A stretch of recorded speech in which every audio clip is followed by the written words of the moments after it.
Thank you.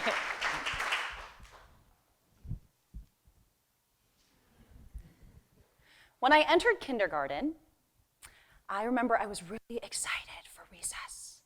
And so as soon as they let us out, I sprinted out to the playground. I immediately claimed the monkey bars as my own, and I was swinging on the monkey bars when a little boy walked right up to me and asked, "What's wrong with your eyes?" When I was in grade school, I remember driving down a one-lane road with my mom. And you see, my mom is a rule abider. She always drives right at the speed limit. And so we're going, and a driver behind us comes up and grows increasingly impatient as he continues to honk. And we finally reach a two-lane road when he speeds past us, flicks off my mom, and shouts, "Dumb Asian women need to learn how to drive." But if you can imagine, he used very different words than Asian women. When I entered middle school, I was one of a few sixth graders who made it onto the seventh grade girls volleyball team. And I remember already entering that team with a sense of trepidation since I was new and younger. And at one of the first practices, a teammate came up to me and we were talking, and I thought, oh man, this is going to be my friend.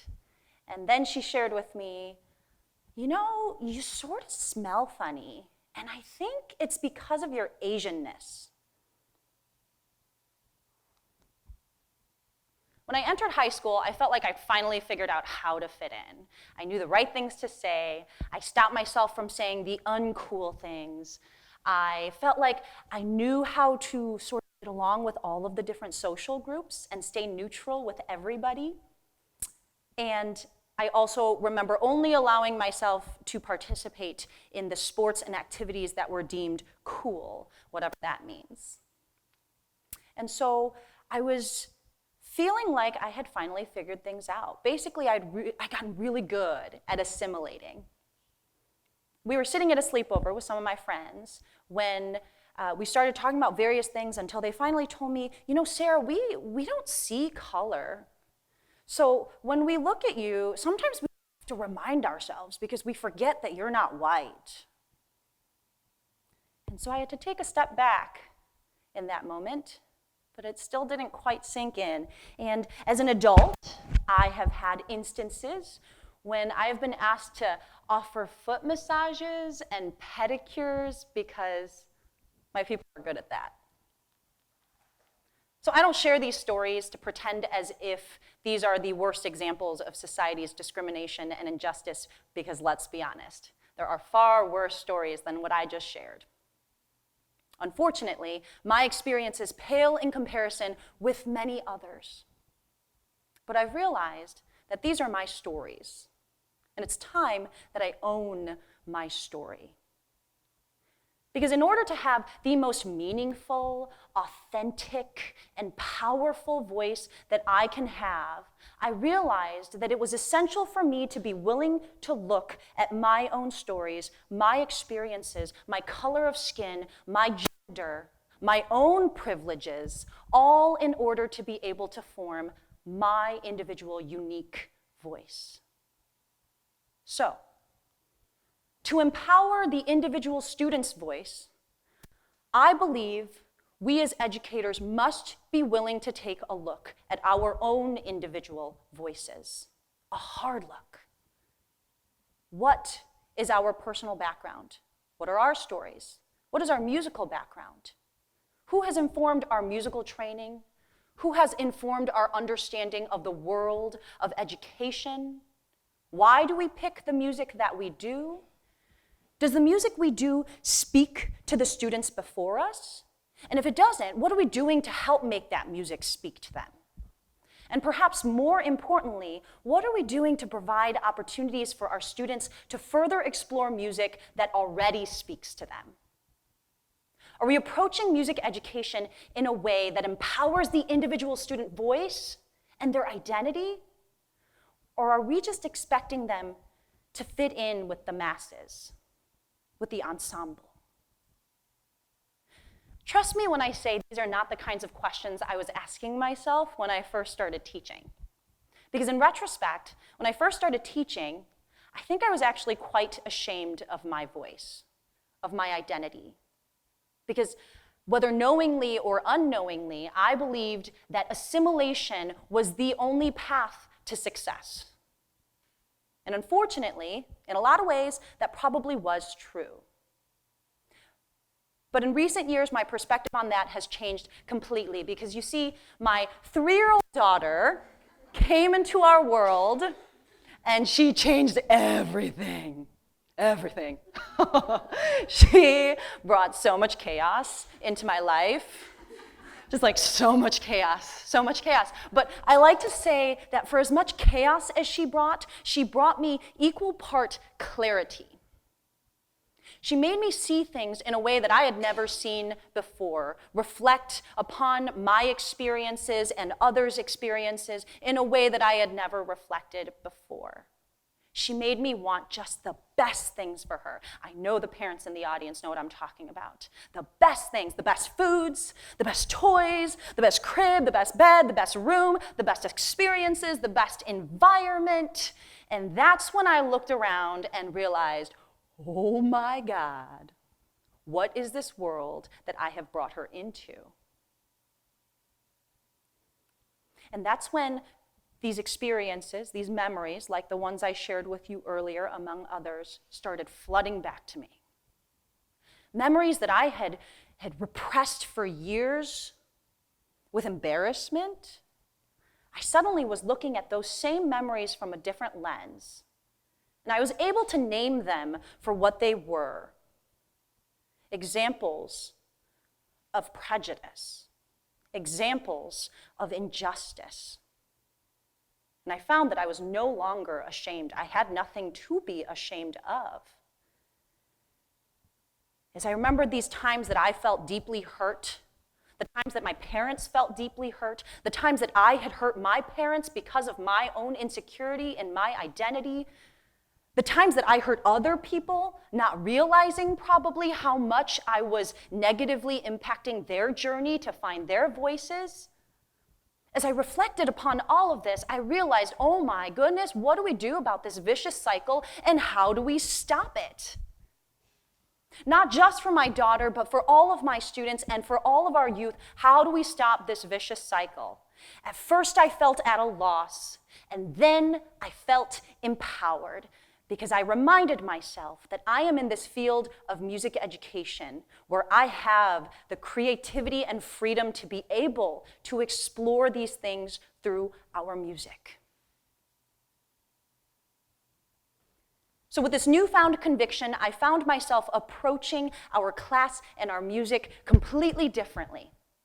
I used to shy away from these human or personal conversations because they were uncomfortable. But I found myself more willing to be uncomfortable and live there and be human with my students. And when the opportunities would arise, I even shared some of my personal anecdotes. I once shared that growing up, I was the English to Korean, Korean to English translator in my family. And I found students who could relate. I once shared that my mom immigrated here from South Korea 6 months pregnant by herself because my dad was having visa issues, all in order to be able to find a better life for her family. And I found students who could relate. I shared that both of my grandmothers escaped from what is now North Korea by foot, through minefields, with multiple children in hand, in arm, on back, all in order to be able to find a better life for their families. And I found students who could relate. I also found students who couldn't relate.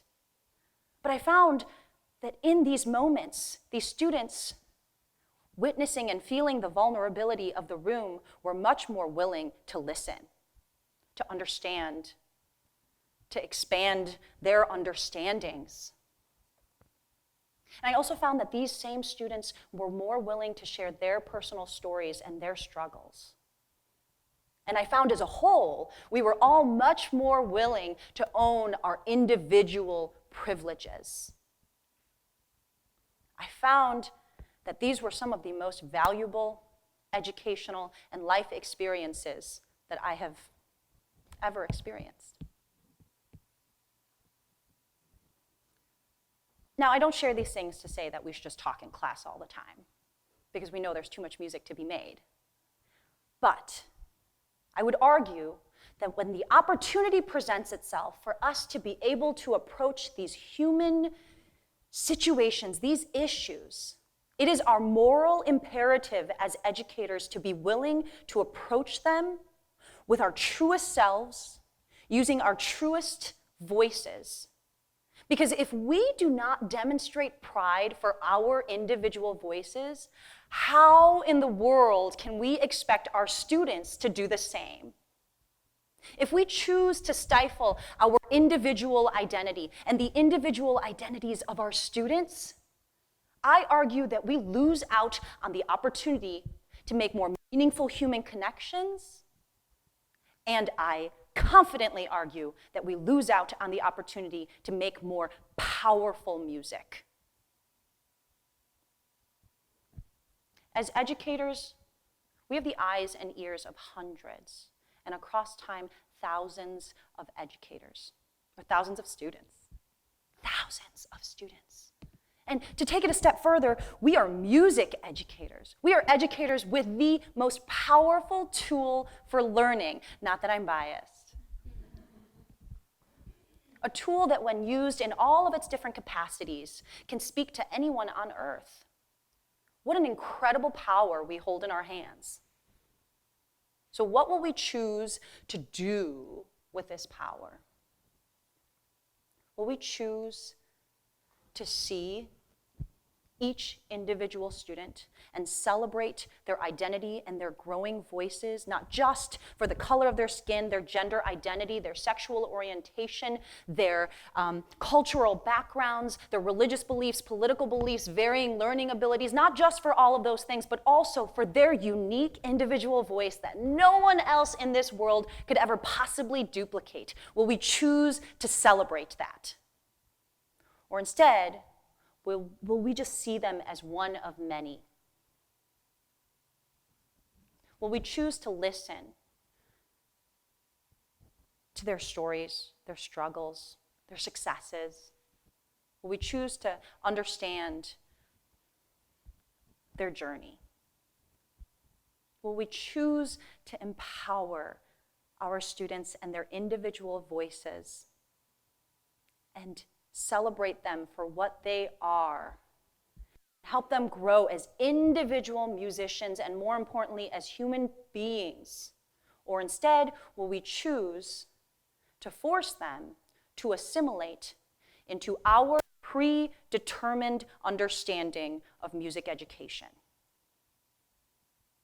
And finally, will we choose to recognize the influence that our individual voices have on the growing voices of each of our students? I am so encouraged that I get to be a part of a community where we seek more constantly, where we seek continued growth, methods for continued inclusivity, and just try to be better. And I know that a lot of the things I'm saying are not step-by-step, not tangible things. They're just big ideas that we have to be willing to wrestle with. But I believe that the more we work to be human beings that are alongside our students in their journey of life, the more they view us as human beings rather than those teachers or directors or conductors at the front of the room, I believe we will make a more lasting and profound and positive impact on our world through this amazing profession of music education. So I'm going to close with, speaking of vulnerability, something that makes me feel rather vulnerable. I had to write a song that for my graduate studies down at University of Illinois for Dr. Adam Cruz's class called Songwriting. He's incredible, by the way. And I didn't really have any songwriting experience. I So I was not a fan of this idea, but it was right when I was trying to form my voice. And it speaks to some of the things that I shared with you here today. And so I'll close with this song, and it's called Two Little Girls.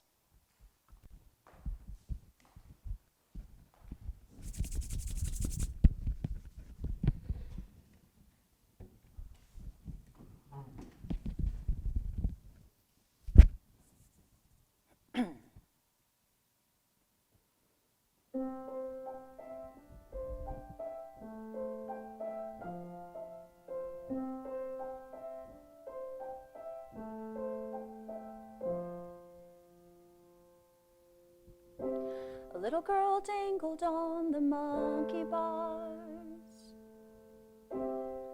just hanging upside down. A young blonde boy just around her age walked up with his pursed lips and a furrowed brow. He studied her thoroughly until, much to her surprise, he asked what he'd been wondering all day. What's wrong with your eyes? Thank you, I'm sorry, yes, of course, that sounds great. Oh, thank you, I'm sorry, yes, of course, sounds great. A teenage girl finds her way in school, learn from those around. She wondered if she'd finally found her way by hanging with the crowd, blending in and learning from the strengths of those around, until finally her friend looked at her and said, I forget you're not white. Thank you, I'm sorry, yes, of course, that sounds great. Oh, thank you, I'm sorry, yes, of course, sounds great. A lifetime of assimilating, self-deprecating, accommodating, finding trust in every other voice, believing in the myth that is perfection, hoping I might find the version of myself I love. The version of myself I love. A little girl dangles on the monkey bars,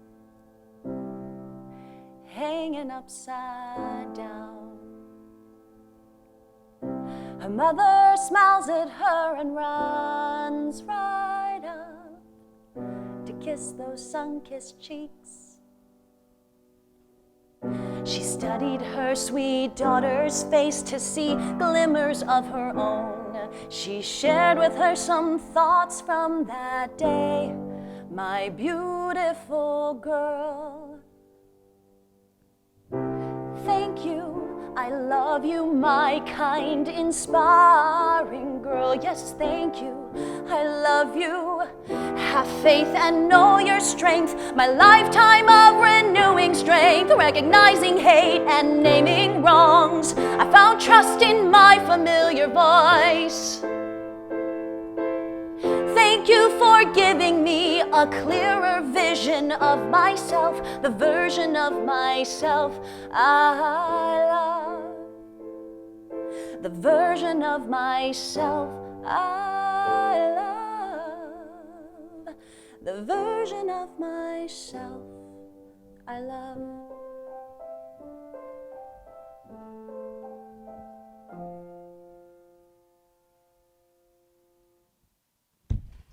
Thank you.